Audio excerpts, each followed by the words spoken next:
Olá pessoal, meu nome é Diego, eu vou estar dando continuidade aqui no vídeo de número 2, onde eu expliquei um pouco sobre as variáveis, primitivas da linguagem Objective-C, ok? Bom, nesse vídeo eu gostaria de estar apresentando para vocês alguns outros tipos de variáveis, como por exemplo variáveis para estar manipulando objetos de string e variáveis para estar manipulando objetos do tipo de data, data e hora mais especificamente, ok? Bom, na verdade, essas variáveis são classes, implementadas pela linguagem ou pelo Foundation Framework, que podem ser utilizadas através da linguagem Objective-C. No caso da string, a classe que a gente vai utilizar, do Foundation é a classe NSString, ok?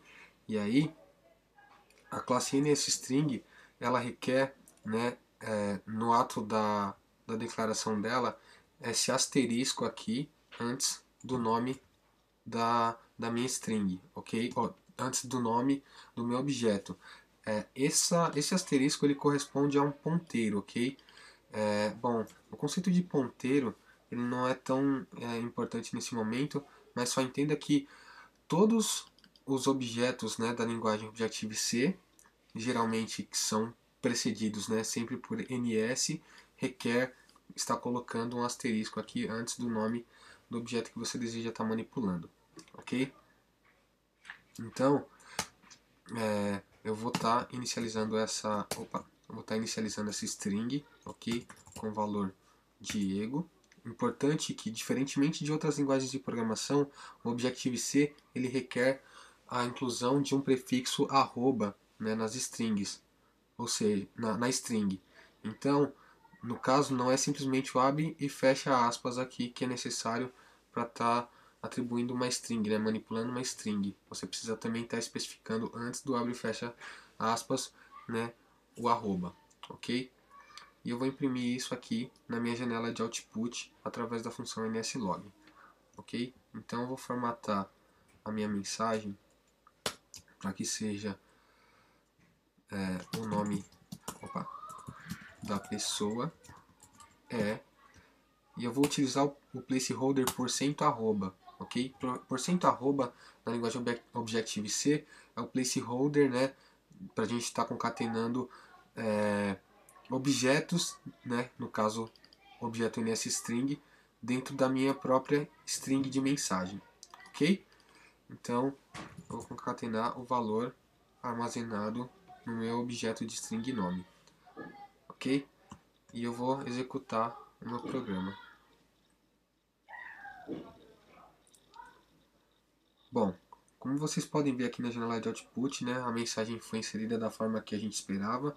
Então, a mensagem foi: o nome da pessoa é Diego, onde Diego é o nome que eu atribuí na minha variável de string nome, ok? E isso me prova que realmente todo o código aqui foi executado com sucesso. Bom, existem outras formas da gente estar manipulando também strings, Como se trata de um objeto, eu posso estar manipulando essas strings através do meu construtor. Então, por exemplo, eu quero criar uma string do tipo, eu quero criar uma string para estar substituindo a minha mensagem aqui, do meu nslog, ok? Então, eu vou criar a string mensagem, ok? E essa string mensagem eu posso inicializar ela com um dos meus construtores da classe NSString, ok? Então eu vou utilizar um dos construtores da minha classe NSString através do método alloc, para estar alocando um espaço em memória para minha string. E agora sim eu vou estar utilizando um dos meus construtores da classe, no caso o construtor initWithFormat, ok? O construtor initWithFormat ele me permite estar formatando, uma string, da mesma forma que a gente formatou aqui na minha função nslog. Então eu vou formatar aqui a minha mensagem, da mesma forma que eu tô, melhor, vou copiar essa mensagem aqui, daqui para cá, ok? e vou... Opa! Vou fechar.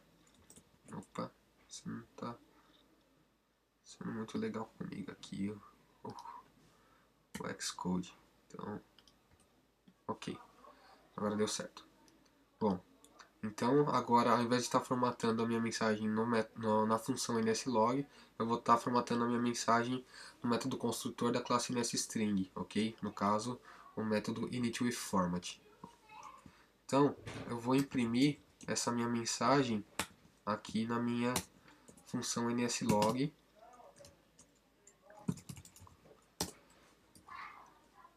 E verificar se vai funcionar da forma que a gente espera. Opa, acho que foi faltando aqui um ponto e vírgula, por isso que ele estava reclamando. Então eu vou executar. E vocês podem ver que a mensagem na minha janela de output não se alterou, ok? O que se alterou foi simplesmente o modo em que eu estou emitindo essa mensagem para eu estou emitindo essa mensagem para minha janela de output através da função nslog, ok? Então eu posso estar fazendo também uma série de outras atribuições para essa minha string formatada. Por exemplo, eu posso adicionar a idade aqui, né, da pessoa.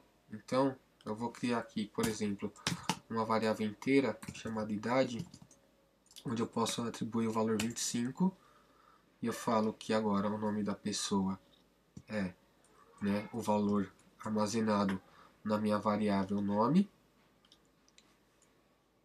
e ele tem porcento i, que é o nosso placeholder para variáveis do tipo inteiro, ok?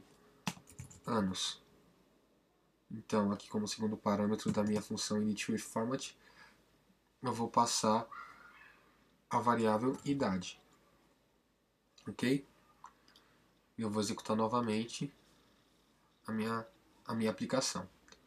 Agora vocês podem visualizar que a mensagem, né, na nossa janela de output ficou mais enriquecida com mais valores. No caso, o valor de nome e o valor de idade na minha mensagem, que ficou, o nome da pessoa é Diego e ele tem 25 anos.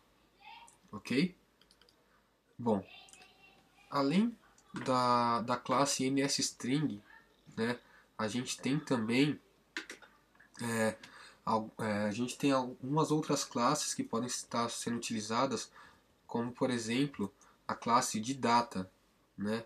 Então eu tenho uma classe aqui chamada NSDate, né? A classe NSDate ela serve para estar armazenando, né? Na verdade não só datas, mas também hora, né? Ele é uma abstração aí, né? De um valor de conjunto. Então, por exemplo, eu quero armazenar uma data de nascimento, por exemplo. Então, para estar armazenando essa data de nascimento, eu posso estar utilizando, né, também, como se trata de um objeto, eu posso estar utilizando um método construtor, ok, da minha classe NSDate, né. No caso, eu vou estar utilizando o método, volta, eu vou estar utilizando o método initWithString, ok?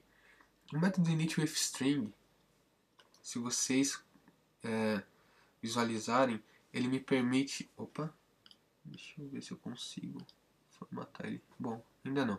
Mas o método initWithString, ele vai me permitir estar inicializando uma data de nascimento com uma string, né, com um formato específico de data, né? Esse formato ele tem que ser, né, no formato ano, mês, dia, né, hora, minuto, segundo e um fuso horário, ok? Então é o que eu vou estar informando aqui nessa minha string. Então 1988, né, mês 3, dia 19, ok?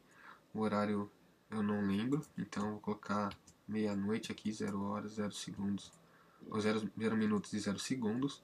Eu vou colocar aqui um fuso horário, né, composto de 4 dígitos, ok?